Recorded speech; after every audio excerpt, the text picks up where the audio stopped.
Back from the dead.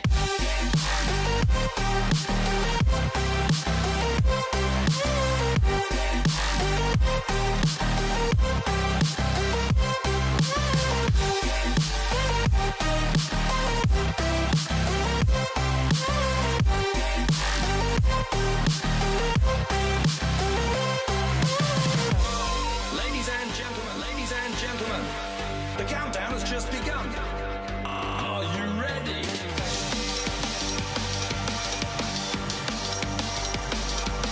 Let's go. Now we're back from the dead. This right here, this cup, this is about as Christmassy as it gets up in here. Hey guys, what is up? Welcome back to my channel. Wednesday Addams is in the house at the moment. Everyone was so happy and excited to see the last two videos that I did for Halloween. I always do a lot of videos for Halloween season, and that's why I take time off afterwards, because it blows up, right? It gets really big. Everyone loves Halloween season. It's our season of the year, and I had a ton of questions from everybody, so I wanted to cover those. I want to try to go through them as quickly as I can, just so that I can squeeze as many in as I can for you guys. So my staff went through, found all these questions, found repetitive questions that people have asked, found questions that some of my followers that always have like really good in-depth questions, they got those. So let's get to it. First question is, what do I like the most about Zach's Haunted Museum? P.S. a majority of these questions are surrounding the museum because those videos, everyone was so excited about them. The energy, I guess the room that has the most energy when I'm in it that I can sense is definitely Ed Gein's room, and I also really love the Demon House room, but since Zach let me go into the museum basement, that is probably the most haunted room of the actual museum, but it's kind of dangerous. There's like, you know, weird stuff that took place down there. Yes, everyone wanted to know, was it really real when you saw like those snapshots of my face in the basement? Yeah, it was shocking. I was disturbed by it. I was really grossed out by it, and we don't know what caused it. There was other footage where my face did not look like that. It was really kind of traumatizing to see yourself kind of get placed in their realm. That is proof when you're sometimes investigating, if you are making such an impact on the spirits and, you know, your energy has collided with theirs. I practically like stepped in that realm, and that was the footage we got from it. So it's really insane that that happened. It was some of the best evidence I've ever captured. What is something that I find the most interesting about the museum? To be perfectly honest, I am shocked that the museum was not built like originally with any windows. I think Zach told me there was like 2 windows or something in the entire building. They think it may have been in regards to the family having so much money in Vegas and being the only mansion in Vegas that they didn't want robbers and like people creeping in their house and looking in their windows. So they think maybe that's why it was built without windows. But I find it really strange. But it was one of the largest, or the largest mansion in downtown Vegas when it was first built. What do you think that Zach has to gain by opening and collecting all of these haunted objects in one building? Do you believe it is for profit? Oddly, no. Obviously, Zach is very successful being EP for Ghost Adventures. I do not think that this has anything to do with profit. He is conducting a giant experiment in the name of ghost hunting, which is kind of cool if you think about it. Not everyone has that luxury to do that in the paranormal field. You see him talk about it constantly in social media. He just brought in some more stuff from Charles Manson when Charles Manson died, and he said it was like bringing in a new energy into like a wild circus with tigers in the cage and all this stuff. So honestly, all he's doing is like a giant experiment, if you ask me. And I mean, in the name of scientific research, it's pretty freaking cool. Do I think it has to do with profits? No, not really. I think he could care less. I think he learned antiquing from his mom, because he's talked about that on social media before. And I think this just happened to be a passion passion of his of collecting old stuff and antique stuff, and some of the stuff they collect just happen to be haunted items. His mom is there pretty much every time I've been down there. His mom has been there, so his family is helping run this, which I think is really cool too. Do I think it's for financial gain? No. Maybe a retirement like plan in the future, like if he ever decides to give up on Ghost Adventures, he's got like a permanent cushion to bring in income. But I think that it's much, much more than that. What do you think will happen since he has so many things or items deemed demonic and evil sitting under one roof? That's interesting. When you go in the rooms, you feel different energies. Obviously, some are darker than others. But for example, I have a feeling that Ed Gein, if that's the spirit that's there, whatever's attached to that cauldron is really dark. And I think that although it loves the room that was built for it, I think that that spirit definitely lurks the halls. Like, I don't think they all stay in one spot. It's not totally like 13 Ghosts, although I think that he got that idea from 13 Ghosts. If you look at the Dybbuk box room, whatever is in there, that is its room. Like, I mean, it could leave. I'm not saying it couldn't, but when I've been in there the last few times, it gives you a sense that it doesn't want to leave that room. Why would it? It loves that room. This is my room. The sage is still rotting around the Dybbuk box, which I find really interesting because I've had sage for years and it's never rotted and molded away. So I know whatever's in that room is super dark. What could happen with all of that being under one roof? It's the same question as before. I think that he is conducting a giant experiment to see exactly what that question is. What happens when you put all of these haunted items or energies in one building? What happens? Do you think there could be portals or doorways opened from the things that he's collected? Sure. I mean, I believe in that umbilical cord theory that I've talked to you guys about, that once something comes in. To be perfectly honest, regarding the Annabelle episode, when he touched Annabelle, my theory really behind the Annabelle episode is if he touched Annabelle, he feels like she would have that permanent umbilical cord attachment to him as a spirit. So she'll always be able to come back. That's just my theory. That could be way out there, like getting into conspiracy theories, but I've had attachments, what I believe, through that umbilical cord theory where they just want to make sure that they can get to you. I think sometimes that's why after you've been ghost hunting or you've been to a haunted location, they follow you home. It's not because they want to live with you. It's because they're trying to find the pathway to get back to you if they want to haunt you or make your life miserable or visit you, whatever. I truly, truly believe in that umbilical cord theory. Does Zach have protection inside of the museum to help anyone that visits or to help his staff and himself? He does have a ton of things. Like around Peggy, he has a like a crucifix with a rosary around her neck. He has the sage and salt around the Dybbuk box. He has crucifixes over the demon house exhibit. So yeah, he tries to keep it safe for everybody. I always tell everyone, if you don't feel comfortable going in there, take something St. Michael, whether it's a medallion or a St. Michael card, wear it, put it in your pocket. And if you feel unsafe, call for St. Michael. You don't have to know the prayer. I would suggest memorizing it if you're in this industry, because if you're trying to interact or communicate with something you can't see, that's kind of getting into a little bit of spiritual warfare, but you should at least know the basics, which I'm going to cover in my book, which I'm behind on trying to finish. But that will be in my book of the items and tools I use for spiritual warfare. So if you feel like you need an extra layer of protection, only you, yourself as a person, can put that bubble or extra protection around yourself if you're feeling vulnerable going into a haunted location. So research it. I know I've talked about it on the channel. There are other ways to protect yourself besides using Zach's tools that he's provided in there. Okay, Nikita asked me a question. She's been like a long time follower. Nikita said, the Lizzie Borden amusement park that I have discussed, do I believe that that is the same theory with Zach's haunted museum?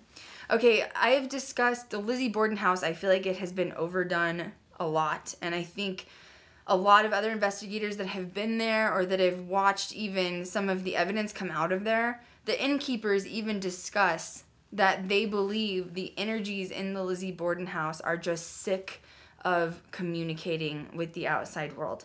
It's claimed there's darker stuff in the basement of the Lizzie Borden house, and possibly the family is still lurking inside of the actual bed and breakfast. So that's my theme of it turned into a ghost amusement park.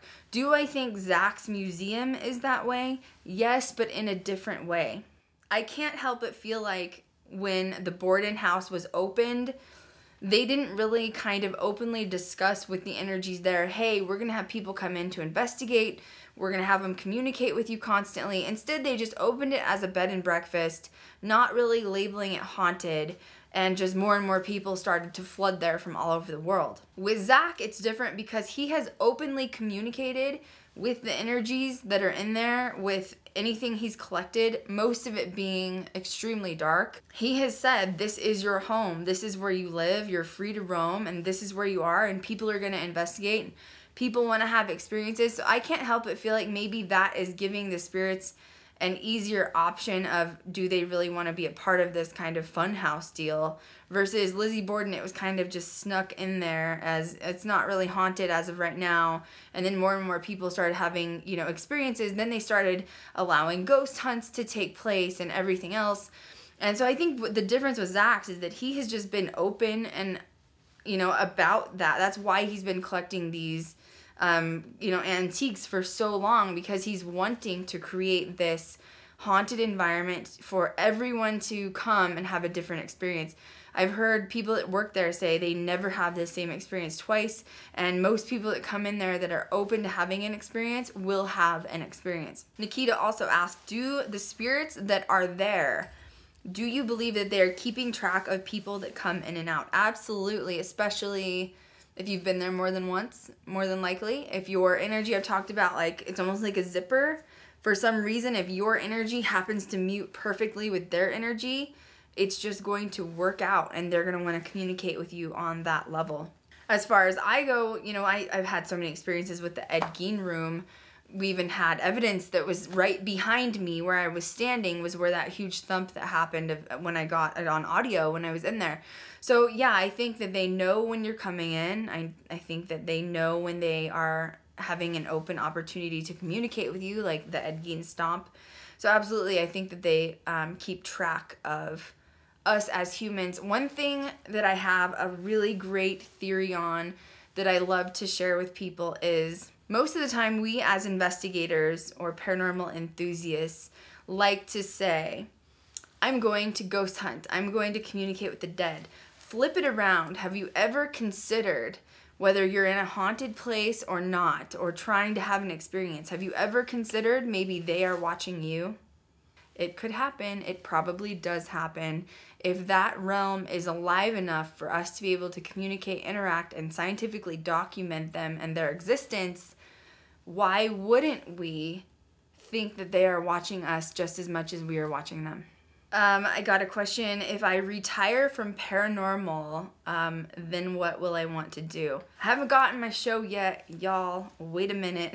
Which I'm always in negotiations for a show, so nothing has happened yet, but I'm assuming in the future I will be hopefully getting a show. After that, obviously I want to have success with that.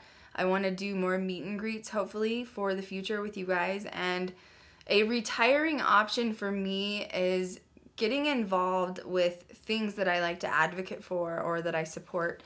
So I love veteran organizations, and so I always advocate for veterans of the United States Army, Air Force, Navy, Marines, all that stuff. I have family that served. I have a ton of friends. Like, most of my security team, if I do you know, like public events, like big public events, my security team is all veterans. So they're all really good people that I'm surrounded by. And the other thing that I advocate for that I would probably do in retirement would be some sort of I'm not sure if I would do an actual animal rescue, but I've seen there's a few, just very little, of people that have opened what are called animal hospice. And it's when their pet is either not sick enough to, you know, be put down or pass away, or maybe the family can't cope with dying pets, or maybe they're not even at that point, but they've just gotten older and the family doesn't really know what to do for numerous reasons. Maybe they can't afford the medication. I have considered when I get to that point, possibly going back to become like a veterinarian and opening some sort of like animal hospice, because I love animals more than humans. Is that bad? What do I believe is the most haunted thing in Zach's museum? Well, I would have said Ed Gein's room, obviously, but now I'm saying the basement.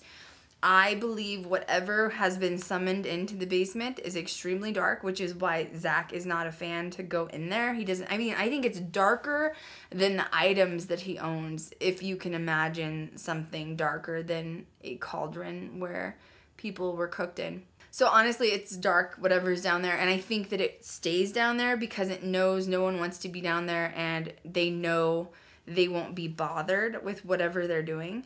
So I think what's down there is truly, truly demonic or satanic, to be perfectly honest with you.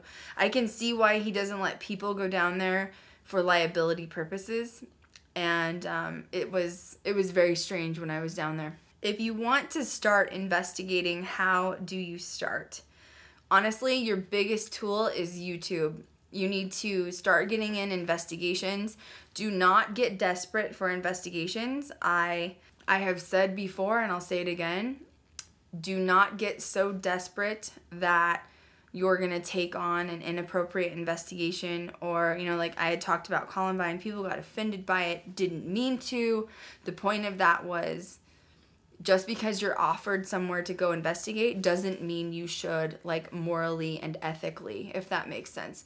So don't do stuff that's illegal, don't trespass, all that stuff, but start investigating as little as possible, even if it means renting a room at the closest haunted hotel near you. If it's renting a room with your friends and or 2 rooms, I've even done that before, honestly. I did that at the Stanley. We used to rent like 3 or 4 rooms, and we would just investigate all night through the Stanley. Do that and document it. And if you're wanting to invest in like your first few pieces of equipment, I have done a video on that, but I would say the most popular to start with would be like digital recorders, and get at least 1 night vision handy cams. Sometimes they're $100, sometimes they're about $300, but at least start with those. Like, that is your like bread and butter of like creating an investigation. If you're wanting to go on the cheaper side, you can go with like Ouija boards or like dowsing rods, but if you're wanting to really try to document like movement or EVPs, digital recorders and at least 1 night vision handy cam. Best place to buy that stuff, look at the reviews on Amazon and make sure you have, you know, easy ways to put your SD cards with your footage into your computer, and make sure that you have a digital recorder with either a removable SD card, or if it's just like a USB plug-in, those are the easiest ones to use. Do I do this for passion or for money? I believe this was the same person that asked these 2 questions. You know, I have said that it's okay to charge for ghost hunts, but when I mean that, I've had companies want me to go in and do an entire building because they're trying to clear the building for the people that work in it. So it's gonna turn into like a week-long or 2-week-long investigation, plus you have to bring people in to cleanse the building. That is a lot of time and like effort. Like, that's a full job that you're doing. So then, yeah, if it's a company that like needs you to cleanse and like really take care of this and capture evidence and footage, yeah, you should probably charge. If it's gonna take up 2 weeks of your time, I don't know anyone in this industry other than people on TV that can afford to take off work for 2 weeks and, you know, document the paranormal and have people and priests come in and cleanse. So yeah, financial bargaining and discussion needs to be talked about at that point. But as far as the passion side, I think one of the most ridiculous things I've ever been accused of, and it was only one time, someone accused me of Paranormal Challenge being fraudulent. And my response to that was, if Paranormal Challenge was fraudulent, I would have been on television by now with those 7 contracts that I've thrown out the window, because those contracts were fraudulent. The executive producers and production companies wanted me to produce fake evidence, wanted me to be scripted, wanted me to be a psychic.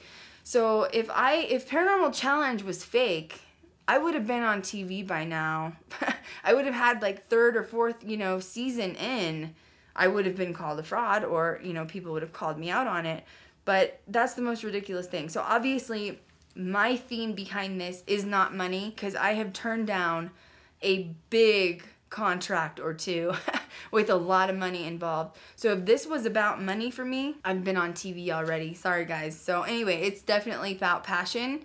It's about the love of communicating with the other side. It's about the love of science, physics, and, you know, just doing what we passionately observe when we're doing this as a hobby, right? Do you have channel moderators for Haterade? Yes, I do.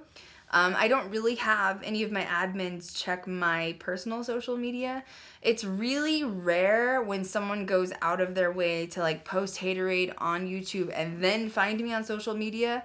Like, people like that obviously have like something wrong up here. You know what I mean? I don't care if people want to critique or you know, discuss things they don't like. I'm okay with that. If there's an editing thing or something you don't like, you know, about the way I do things, I have changed things because of suggestions in the past. There's a quote that I just wanted to share with you guys that I live by, and maybe it'll help anyone else out there that's thinking about doing a YouTube channel. The trouble with most of us is that we would rather be ruined by praise than saved by criticism. That was said by Norman Vincent Peale, I think is what his name is. He was a writer on books for like the universe and, you know, the power of the law of attraction. I love criticism when it's constructive and when people want to really discuss things, or even if it's tearing apart a subject. In paranormal, I love doing that. Like, I love those philosophical discussions. I live for those. But the problem I have, and my moderators slash admins have, is the people that just come on to like spew icky hate that, you know, like, you're stupid.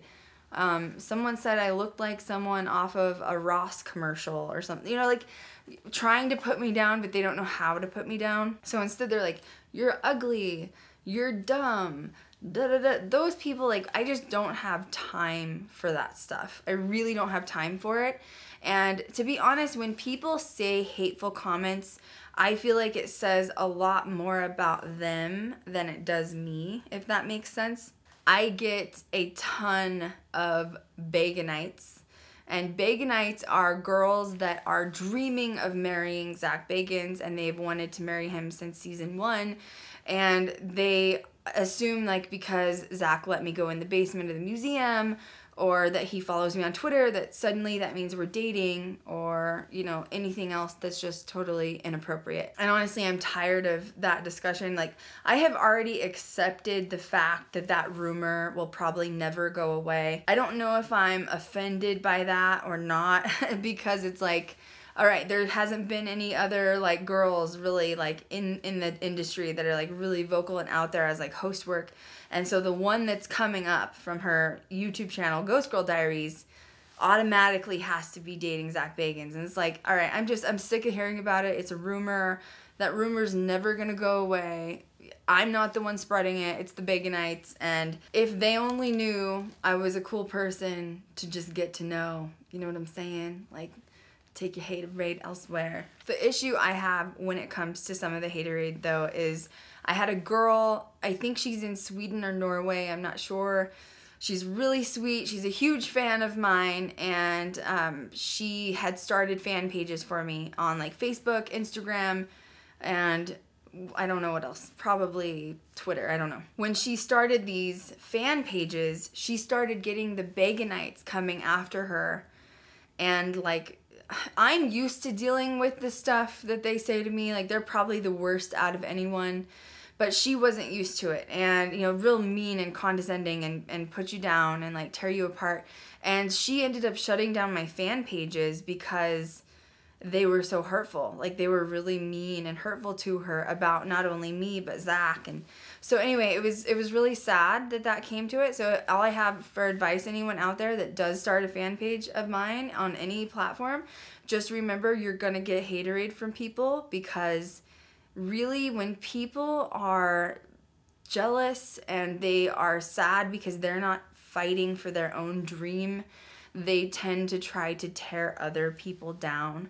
So don't let that happen. If you start a fan page or your own social media or your own YouTube channel, like, totally ignore it, block it out, because it says more about them than it does about who you are as a person and the dreams that you're following. So that's just a little bit of advice. Okay, so now I'm going to go to some questions from Twitter and some other questions from Facebook. Okay, another good question from Nikita. If you don't get any good evidence during an investigation, does that mean the place is not haunted?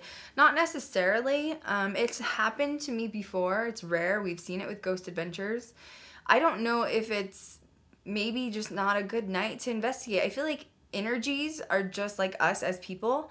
If they're not having a night where they want to communicate and interact, then they're not going to. You know, I've had places where I've even returned and then I come out with the best evidence ever. So it's weird. I don't think that means that it's not haunted. I would never go and take my team and spend the money on production to go to a place that, you know, didn't have legitimate eyewitnesses or accounts or history or whatever documented. So just be really thoughtful when you're going to investigate. You don't want to be out all that money to go somewhere that doesn't have, you know, a backup of history or eyewitness accounts that have seen things that you're going to investigate, because you're wasting time and money and your team's time and money. Okay, Amy, once again, what advice do I have for someone who wants to investigate but never has and doesn't know where to start? Just go to a haunted hotel and hang out for the night. You may not get any sleep, so make it on a weekend so that you can make up your sleep for the next day. But just go stay at a haunted hotel. Go on a ghost tour. Go try to get involved with one of the paranormal events. Dave Schrader still has some. Phenomenology is really big on the East Coast. Do what you can to get involved with the community, because once you start talking and get involved, everything will start coming your way. It'll just, like, that universal door will open up. If you want to be involved with the paranormal community, it will happen, but you have to get your face out there. You have to start talking about it, and you have to start meeting people that are interested in it as much as you are. Have I heard of or been keeping up with the Dear David Twitter thread? Yes, I have. I follow him on social media. This guy claims that there's a child spirit that's like in his apartment building, and he documents it online, which is really cool. I have followed him, but I haven't really kept on it recently, but I heard that it's still kind of terrifying. Like, he's pretty brave to be doing that in his apartment. But yeah, I have followed that. Are you going to go to any more haunted attractions, and when are you going back to the museum? I don't really have any plans to go back to the museum as of yet, and haunted attractions, I have a lot of people recently that are blowing me up on social media wanting me to do meet and greets. So right now, the goal is to hopefully get some meet and greets scheduled for next year. I'm probably going to do one in the spring in Vegas, and I will announce it as soon as I can so that if anyone wants to make plans to come out here, they'll have the time. And if I do another meet and greet, I'm going to see if I can kind of collaborate with some of the other, like, Paracons and stuff, and then if you're on, like, the West Coast or the East Coast or in the middle, you'll be able to come see me. I'd love to meet you guys. You guys make all of this worthwhile, trust me. Russ is my, he's like the adopted uncle of Ghost Girl Diaries. So what's up, Russ? Russ has been following us for a while. He said, when is Ghost Girl Diaries getting back in the field? You know, I was hoping that would have already happened by now. I had a really tough semester with school. And it got me pretty sidetracked from everything that I wanted to accomplish. So I need to get back on time management a little bit better and try to scoop this school stuff aside and refocus my attention on Ghost Girl, which is why I've had some late uploads, and I hate doing that to you guys, but I have to also prioritize my health. When stress gets you, it gets you. So I want to get back in the field, absolutely, which is another reason I've been negotiating with a couple production companies, trying to work out some sort of a contract for, hopefully in the future, for a show. And then I can just hire, you know, camera techs or even investigators or whatever I need to do. What is the next invention from Bill Chappell? Asked Russ. You know what? I've been really seeing him play a lot with, like, humidity and all that stuff. So I think that we're going to get something with elements. I think he's going to start getting into some more elemental, like, physics stuff, which I'm really excited for. And most importantly, Russ said, losing family then and there has been nasty with your school issue. How are you doing? Really been a hard time for you, to say the least. You will always have your paranormal family, and we love you. Oh, Russ, that is so sweet. Thank you. You said, how are you doing? I know that sounds so simple, but not a lot of people ask you that when you're going through, you know, hard times. I'm okay. But like I said, I feel ashamed and sad that I've had to not prioritize Ghost Girl Diaries because I can't afford to lose my scholarships. That's a lot of money. It's like $5,000, $6,000 a semester for school. And if I don't fight for myself in school, in film school, then I'll lose those scholarships, and I can't afford to lose them. So it's been really difficult with that, and I'm hoping to get back on the horse here now that the semester's over. Okay, Amber said, recently my father-in-law passed away, and I was just wondering what the best way is, in your opinion, to communicate with loved ones that have passed. It sounds silly. We've been trying apps and everything else. My mother-in-law hasn't had any dreams of, well, is this normal? Honestly, yeah, it is really, really normal. I've had a lot of like really dear, close friends pass away, which is like, it is weird when you get to the point of the like close friends that you've known your whole life, a majority of them have crossed over. That is a scary feeling, but it's kind of cool, I guess, especially with me knowing that this isn't the end, like this isn't your last chapter. They've just moved temporarily somewhere else without you. I think that when you least expect it, you'll get communication. And to be honest, I have the most vivid dreams, you know, when I have had family or friends pass over. I haven't heard from Sam yet. I haven't heard from my stepmom yet. But I think sometimes they almost need to go into like a healing zone, like when you've left your body here and like moved on to the other realm. Maybe they need to take a break. Like, this is a long, hard planet to live on, is my opinion. And so I think that if you just be patient, as long as you're open to it, I believe in like spirit guides and, you know, angels, maybe communication, whatever. Sometimes I'll just say out loud, Sam, you can talk to me when you feel comfortable. You know, I was actually discussing my stepmom the other day, and I haven't heard from her. I haven't, you know, had a dream or anything like that. And we were discussing some of the things that she left behind. And as I was talking about it, I heard this giant like bang on my bathroom door. So, I mean, she was a little bit stern, to say the least. So maybe that was her communicating with me. I think it's just something that takes time. I'm still going to stand by the statement of you really should not investigate in your house, because you cannot guarantee only your family will come through. You don't know what that land was before that. You don't know who lived in that house before you, especially if it's an apartment, if there was something tragic happen. If that line of communication opens, be prepared. I'm not saying you shouldn't do it. I'm just saying that be prepared for whatever comes through, because you can't say, only my family is allowed to come in. You can't say that. So just be prepared. What tools to use? I mean, if you're willing to open that door, digital recorders. I don't know if night vision is really appropriate if you're wanting more of a message. So I would probably go with like a PSB7 spirit box, and because that's like that direct open communication and it starts immediately. Just be prepared for what you're opening, because sometimes when you open those doors, you can't close them. And if something knows that you're willing to communicate with it, may not go away. So I'm just being completely honest. So it's up to you, you know, what you decide to do, but be patient. They will come and see you eventually. Have I or would I ever consider coming to the UK to do ghost hunting? Paula asked. Absolutely. I would love to honestly have a meet and greet there with a ghost hunt. I know I have a ton of fans in the UK, which is crazy. So yeah, someday I would absolutely love to do that, and it's definitely on the bucket list. Jules said, Krystal, would you ever come to Australia to investigate haunted locations? Keep the Crocs away. We, as Americans, have seen those videos of the spiders y'all get down there, and it just doesn't work for me, man. Like, I don't do well with, like, weird, morphed, giant, creepy crawlers. Like, it's just not my thing. But yes, my answer is I will come down there as long as someone protects me from things that can eat you, like a spider or a giant crocodile. Laurel asked, what do I think about the Titanic episode of Ghost Adventures? I'll probably do some reviews on that, so I'm going to skip that question for now. Alicia said, what's the best evidence that you've ever captured? Oh, man. In the Bros episode that's published, we got that full-bodied apparition, which was amazing. Because you can see the street light and how, like, at first it's blurred and then it's clear after the apparition walks past it. That was amazing. And the other piece of evidence that I really loved was from the River's End episode. And that was when I captured that like plasma or like anomaly drop from the ceiling onto the bed. It almost looked like a spider. It was really creepy. But honestly, most recently, the best evidence I've captured was my face morphing in Zach's basement. That was really creepy. Ooh, this is a deep question. I like this question. Kelly asked, do you believe that a spirit can leave the body before it has completely expired, like on a deathbed hours before clinical death?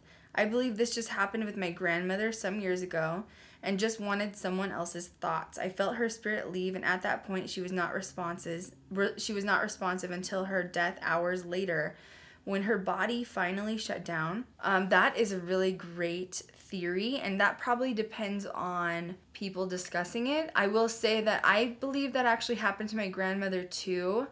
My grandmother had gotten really sick one night when we were home. She'd been in the hospital. She had just had surgery. And we had gotten a phone call that she, was now on. She had had a stroke and a heart attack, and she was on life support. Like, this happened really quick. Like, they couldn't call us until they'd gotten her into surgery. They had stabilized her, but they were concerned that she had, no brain activity going on. We had not taken her off life support at this point, but when we were at home getting ready to leave, we started hearing noises all over the house, and she lived with my mom and I at that point, and we started hearing noises come from her room, and no one was in there. And it was like clothing moving. It was really strange, and we kind of shoved it off. Like, we just were like, I don't know what that is, whatever. And then we went to the hospital, and she was basically brain dead, but we did go in to tell her, like, it's okay to go, like, you need to go, like, don't stay in this state, you're not going to be happy. She lost a leg, and she was a dancer, and they said, you're brain dead, like, we want you to know you can go, you can cross over. And before that, there was no movement whatsoever for like 24 hours. She hadn't moved or anything. And right as my mother and I said it's okay to go, she started crying. And obviously her eyes weren't moving, but out the side of her eyes just started, like, I guess, watering or tearing.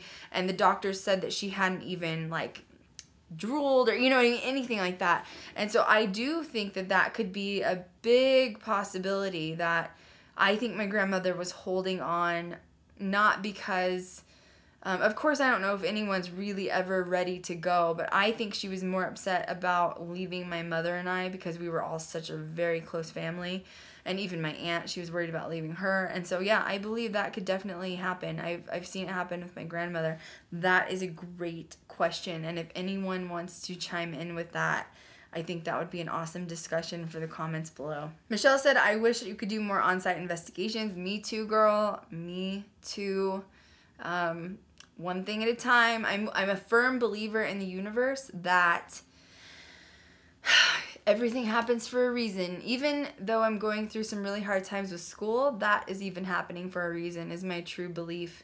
And it sucks Ghost Girl has had to be put off to the side. It's going to change. Like, this week I finally have that opportunity to be more involved with Ghost Girl. And it's more than just filming for you guys too. It's more than just investigations. Like, I preach yoga and meditation and staying healthy and eating healthy and exercising, and I've put all of that stuff on the back burner. Like, I haven't had time to take care of myself, my health, which has been bad. And so it's more than just investigating. Absolutely. Ghost Girl, this Ghost Girl has got to start putting herself first now, okay? Things gonna change. But yes, absolutely, investigations are coming. But I think I'm gonna do some meet and greets for sure, because everyone's wanting me to come out somewhere, like East Coast, Midwest, somewhere. So I'm probably going to try to set that up, and maybe I can set up, investigations where you guys can actually investigate with me. I think that'd be pretty cool. Let me know. Let me know if you guys are interested in that. Kristen, will you do more teaching videos? She really wants to start a paranormal group, but you have no idea where to start. Just start doing YouTube or start talking with people in the community. Try like Meetup. It's an app. I used to use that like back in the day to try to meet up with people. On Facebook, there's a ton of like paranormal groups that you can join that are in your area and get involved. Like the Stanley Hotel, if anyone's in Colorado, go up to the Estes Park and go to the Stanley Hotel. Go on one of their investigations. You start talking with people, meet people. Don't be afraid to introduce yourself, and you can start, gathering your own community together, and maybe you guys can start investigating if you start reaching out to people. That's really what it's about. The paranormal community if you have an interest in paranormal, you will not have a problem whatsoever finding other people that are like you. So you just have to talk and you have to get involved. You have to put yourself out there. You have to be willing to get out there and meet people. You guys can do it. I know you can. The last thing that I would like to announce, which is, it's kind of a strange announcement, but I'm going to do it anyways. I had done that video last week regarding Sam passing away. It was extremely traumatic for me.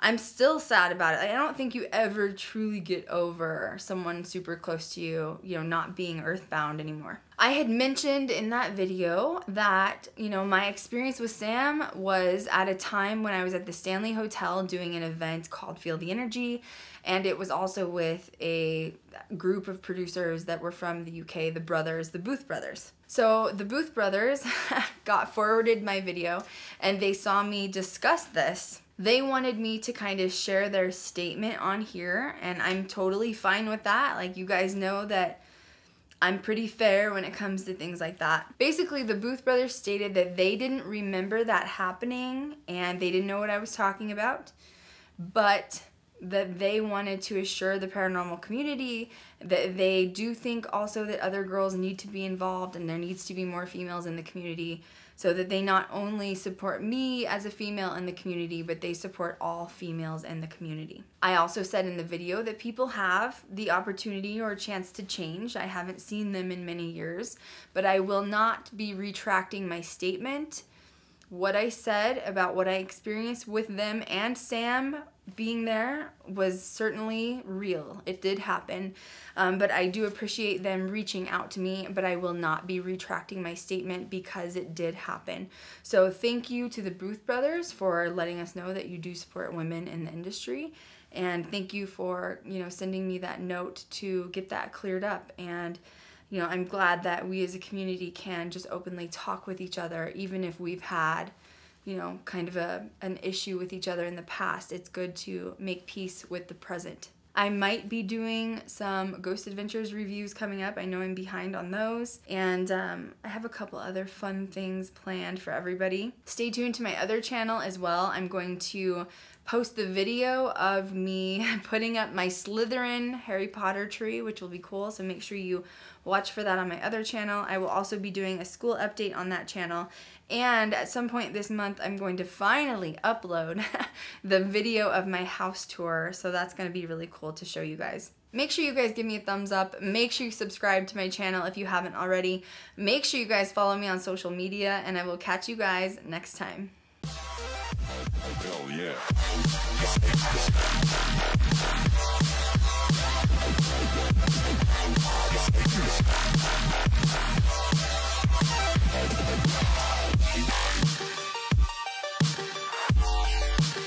We're back from the dead.